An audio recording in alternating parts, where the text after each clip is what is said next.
हाँ, नमस्कार साथियों। शिक्षा शास्त्र की एक और क्लास में आप सभी का स्वागत करता हूँ। मेरा नाम है निकेत। अगर आप चैनल पर नए हैं तो चैनल को लाइक, सब्सक्राइब, शेयर करें जिससे ज़्यादा से ज़्यादा लोगों तक वीडियोस पहुँच सकें।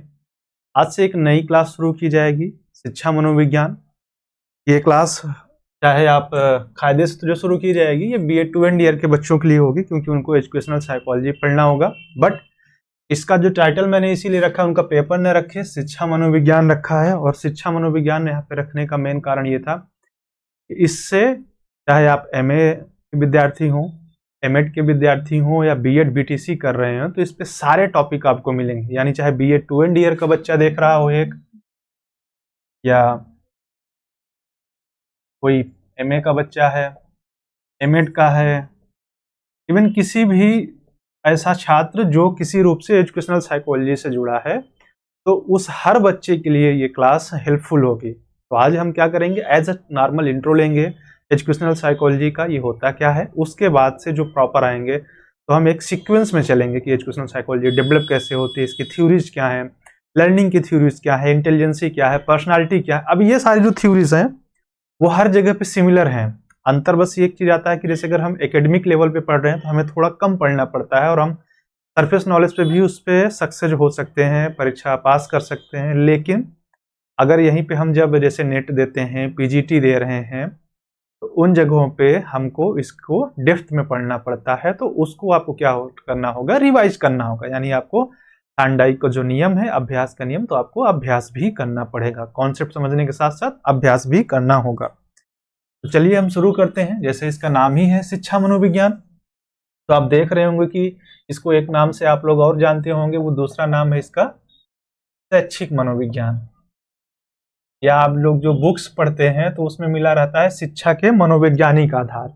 तो इन हर, चाहे शैक्षिक मनोविज्ञान लीजिए, चाहे शैक्षिक शिक्षा मनोविज्ञान पढ़िए, पर थ्योरियां सब में टाइटल अलग अलग होगा, लेकिन सब में आपको थ्योरियां वही पढ़नी पड़ती हैं, चाहे जो बुक्स हो। तो उन पे ना जाके हम सीधे टॉपिक पे आते हैं। तो अगर हम बात करें तो जैसे हम पहले सबसे पहले एजुकेशन की बात कर लेते हैं। हमारा शैक्षिक जो है, तो ये हम सबको पता है कि ये ई और डूको से मिलकर बना है। जहाँ पे ई को हम डिनोट करते हैं कि इंटरनल से, और डूको का अर्थ लिया जाता है बाहर निकालने से। यानी आपकी जो आंतरिक क्षमताएं होती हैं, जब इसको हम एक्सप्लेन करते हैं, आंतरिक क्षमताएं या शक्तियां कह लीजिए, उनसे है। और डूको का अर्थ है बाहर निकालना। मतलब आपके अंदर जो भी जन्मजात स्वाभाविक शक्तियां हैं, उनको बाहर निकालने की जो प्रक्रिया होती है, उसी को हम शिक्षा कहते हैं। और लैटिन में ये एडुकेटम शब्द से बना है, और इंग्लिश में हम लोग इसको पढ़ते हैं एजुकेशन। और ये जो बना है एडुकेटम से बना है। अब इसको छोड़ के हम लोग आ जाते हैं अपनी साइकोलॉजी पे, यानी मनोविज्ञान। तो ये भी क्या है कि इंग्लिश में हम लोग इसके लिए यही वर्ड यूज करेंगे, साइकोलॉजी।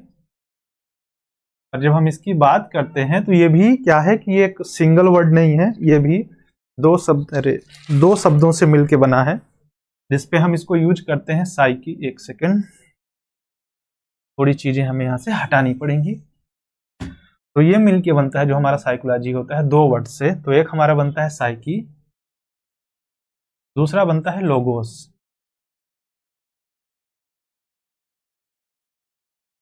अब यहाँ पे इसका जो हम मीनिंग लेते हैं, मन या आत्मा से लिया जाता है, और यहाँ पे हम लेते हैं अध्ययन करने से।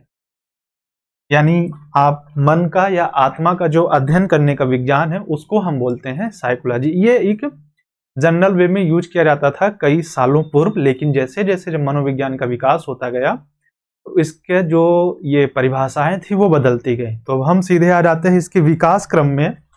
तो इसका विकास कैसे हुआ जो हम पढ़ने वाले हैं, तो वहां से ये चीज क्लियर हो जाएगा कि ये मन का अध्ययन है या आत्मा का अध्ययन है। तो ये चीजें हमें ध्यान देनी है। तो देखो, जो सबसे पहला स्टेज था इसके विकसित होने का, तो इसे जो कहा गया था वो प्रथम स्तर पे हम जो कहते थे, हम मन का या आत्मा का अध्ययन कहते थे। ये जो अभी हमने शब्दों को तोड़ के आपको बताया है, तो ये पहला स्टेज ही था इसका, तो जिसमें इसे हम आत्मा का विज्ञान कहते थे, कि साइंस ऑफ सोल, इस नाम से इसको हम बुलाते थे। और इसके जो समर्थक रहे हैं ये थे, कौन थे? प्लेटो। इनको हम कह सकते हैं समर्थक में प्लेटो को ले लेते हैं, और अरस्तु, डेकार्टे, ये इसका सबसे पहला स्तर था शुरुआती में। तो इस वजह से बाद में ये थ्योरी निगलेक्ट हो गई कि भाई आत्मा तो किसी ने देखा नहीं है और मन भी एक देखने की चीज नहीं है कि आप मन को देख सकते हैं। तो इस वजह से जो इसका एक कॉन्सेप्ट था कि स्टडी ऑफ माइंड या स्टडी ऑफ सोल, ये थ्योरी डिनाई कर दी गई।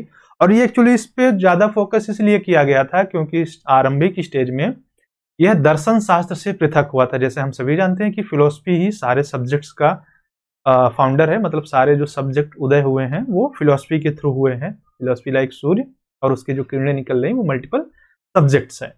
ये था पहला स्तर। अब हम आते हैं सेकंड पे। तो सेकंड जो था ये 17वीं शताब्दी के आसपास से शुरू होता है। यहां से कायदे से अगर कहा जाए तो थोड़ा सा यहीं से साइकोलॉजी का डेवलप होना शुरू होता है। पहला स्तर तो चलो एकदम स्टार्टअप पे था कि हाँ हम आत्मा मान ले रहे हैं, हम मन मान ले रहे हैं, हम कंफ्यूज थे, तो इस वजह से उसकी थ्योरी पूरी तरह से रिजेक्ट हो गई बहुत ही जल्दी। लेकिन जब यहाँ पे आया तो इसका क्या था, जब यहाँ पे जो प्रॉपर था तो इन्होंने मन या मस्तिष्क की बात की कि हमें अध्ययन जो करना है किसी का, तो मानव के मन या मस्तिष्क का अध्ययन करने का जो जोर दिया था वो द्वितीय स्तर और 17वीं शताब्दी के आसपास। इस पे एक मनोवैज्ञानिक थे पंपोनाजी। इनका नाम विशेष रूप से उल्लेख नहीं आता है और इन्हीं ने ही कहा था कि मन या मस्तिष्क का अब इन्होंने जोड़ दिया, मतलब आत्मा और मन का अध्ययन की जगह से हटा के ये लाए थ्योरी कि आप हम मन या मस्तिष्क का, यानी आपकी जो माइंड है प्रॉपर, उसकी एक्टिविटी कैसे होती, इस बेस का जो अध्ययन करने का कॉन्सेप्ट लाया वो इन्होंने लाया। इसके बाद फिर थोड़ा सा थ्योरी डेवलप होती है, तो हम यहाँ से इरेज कर देते हैं क्योंकि हमारा बोर्ड अभी थोड़ा छोटा है, तो एक बार में सारी चीजें यहाँ पे आ नहीं पाएंगी। तृतीय स्तर में से चेतना का विज्ञान कहा गया। अब यहाँ से चेतना का जब विज्ञान कहा गया तो यहाँ से कॉन्शियसनेस की बात आई कि साइंस ऑफ, इसे कॉन्शियसनेस कहा गया। जैसे पहले स्टेज में हमने कहा था कि साइंस ऑफ माइंड या साइंस ऑफ सोल की बात की थी, अब यहाँ पे हमने बात की कि साइंस ऑफ कॉन्शियसनेस की, आपकी चेतना का अध्ययन किया जाएगा।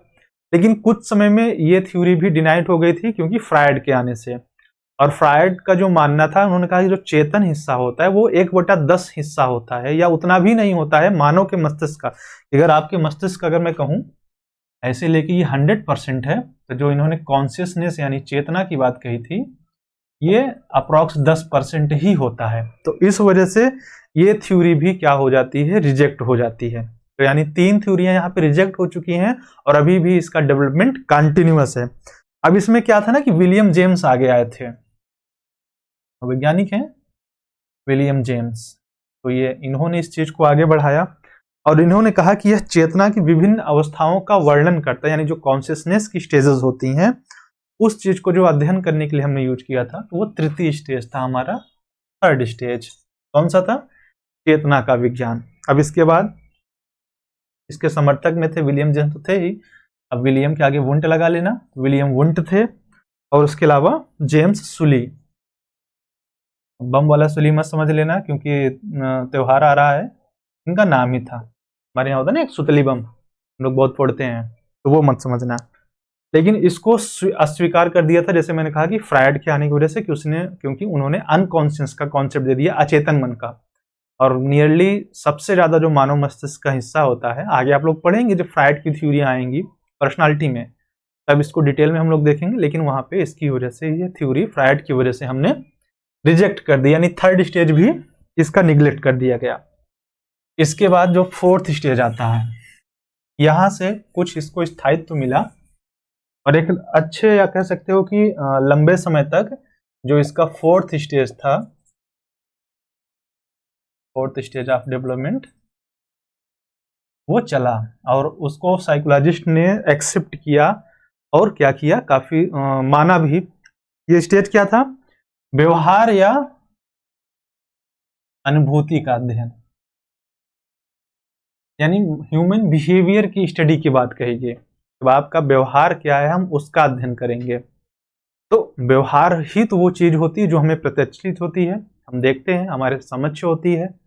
तो आगे जो मनोवैज्ञानिक आए तो उन्होंने कहा कि मानव व्यवहार का अध्ययन करना ही मनोविज्ञान है। और इसमें फिर लर्निंग जैसे कॉन्सेप्ट जुड़े, जिसपे आपको 10 से ज्यादा थ्योरियां मिलेंगी आगे पढ़ने के लिए, कि कभी कभी थोड़ा बोरिंग हो जाता है कि सबका एक लक्ष्य, जितनी भी मनोविज्ञान की लर्निंग की थ्योरियां हैं बच्चे को सब सिखाना चाहते हैं, पर दिक्कत क्या हो जाती है, कोई कहता है अभ्यास से सीखेगा, कोई कहता है नहीं करके सीखेगा, कोई कहता है कि नहीं वो अपने आप सीख जाएगा। तो गोल सबका एक है, पर क्या हो जाता है कि तरीके सबके अलग अलग हैं। अब यह मनोविज्ञान क्या होता है कि मानव व्यवहार, अनुभूति और वातावरण से संबंधित करके कहता है कि हम क्या करेंगे, अध्ययन करेंगे। तो ये था हमारा फोर्थ स्टेज। अब इसी में वुडवर्थ का एक स्टेटमेंट है कि मनोविज्ञान ने सबसे पहले, चलो लिख देते हैं कि जैसे हमने पहले स्टेज में क्या था, आत्मा, कि मनोविज्ञान ने सबसे पहले आत्मा का त्याग किया, फिर चेतना का, मन का त्याग किया, आत्मा, मन, चेतना, इनका त्याग करके अब वह व्यवहार विधि को स्वीकार कर रहा है। अब मेन देखो इनकी कोटेशन यही है। अब जब आप बुक्स पढ़ेंगे तो इसको थोड़ा लंबा कर देंगे लोग अपने अपने अकॉर्डिंग, क्योंकि क्या होता है कॉपीराइट का इशू होता है, तो कोई भी बात आप सेम नहीं रख सकते। अगर किसी ने उसको पहले ही कह रखा है, आप अपनी नई बात क्रिएट करेंगे, आप सेम रख सकते हैं, बट किसी ने पहले से कर रखा है। तो क्या था कि मतलब मनोविज्ञान ने सबसे पहले अपने आत्मा यानी पहले स्टेज का त्याग किया, देन मन सेकंड स्टेज का त्याग किया, थर्ड यानी चेतना, और अब वो क्या कर रही है कि अब वह व्यवहार विधि को स्वीकार रहा है। नहीं, अब हम ह्यूमन बिहेवियर की स्टडी करेंगे और उसी को अपना लक्ष्य मानेंगे। चलो लास्ट में एक चीज इसका हम कालानुक्रम कर देते हैं कि स्टेज डिवाइड, क्योंकि मैंने यहाँ पे कभी किसी का स्टेज नहीं मेंशन किया अभी यहाँ पे, कि जो पहला स्टेज था उसका टाइम क्या था। जैसे आत्मा का विज्ञान,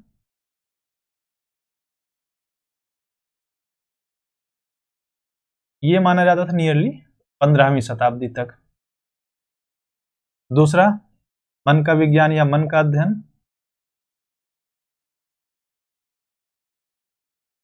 ये शुरुआत किया गया 16वीं से 17वीं शताब्दी तक, मान लीजिए।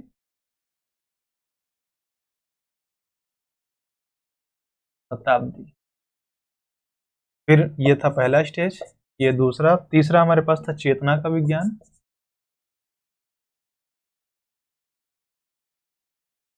और ये आया नियरली 18वीं शताब्दी से।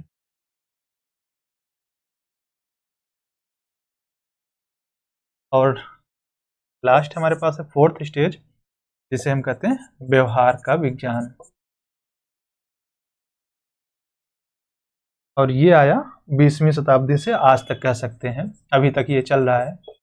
कुछ और भी विधियां आई हैं, पर अभी हम लोग यहीं पे चल रहे हैं 20वीं शताब्दी से कंटिन्यू। तो इस तरह से हम देखते हैं कि 15वीं शताब्दी से एक नया हम लोग विषय देखते हैं, मनोविज्ञान का उदय होता है। फिर हम इसको जब ये 20वीं शताब्दी में आता है तो यहीं से फिर हम लोग शैक्षिक मनोविज्ञान पे आते हैं, क्योंकि हमको यूज करना होता है शिक्षा में। तो फिर इसके द्वारा हम शिक्षा में क्या होता है कि ह्यूमन बिहेवियर को कैसे अंडरस्टैंड कर सकते हैं, थ्योरियां कैसे अप्लाई कर सकते हैं। तो इन सारी मतलब साइकोलॉजिस्ट की थ्योरियां हैं, उनको हम अप्लाई कर देते हैं शिक्षा में। तो इसी से दो नए विषयों को मिला के, यानी जो चले आ रहे थे, इधर से आया शिक्षा और इधर से आया मनोविज्ञान, और इन दोनों ने मिलकर एक नया विषय दे दिया, शिक्षा मनोविज्ञान। अब शिक्षा मनोविज्ञान के विषय क्षेत्र इतना व्यापक है कि एक दो बताने में नहीं कंप्लीट, नियरली इसके बहुत सारा क्षेत्र है। जैसे कि एक ले लेते हैं, शिक्षा मनोविज्ञान तो है ही, इसके अलावा इसको हम कहाँ कहाँ यूज कर सकते हैं देखते रहना। हम इसको सामान्य मनोविज्ञान में यूज करते हैं, बाल मनोविज्ञान में यूज करते हैं, प्रौढ़ मनोविज्ञान, स्वास्थ्य मनोविज्ञान, सैन्य मनोविज्ञान, प्रशिक्षण मनोविज्ञान,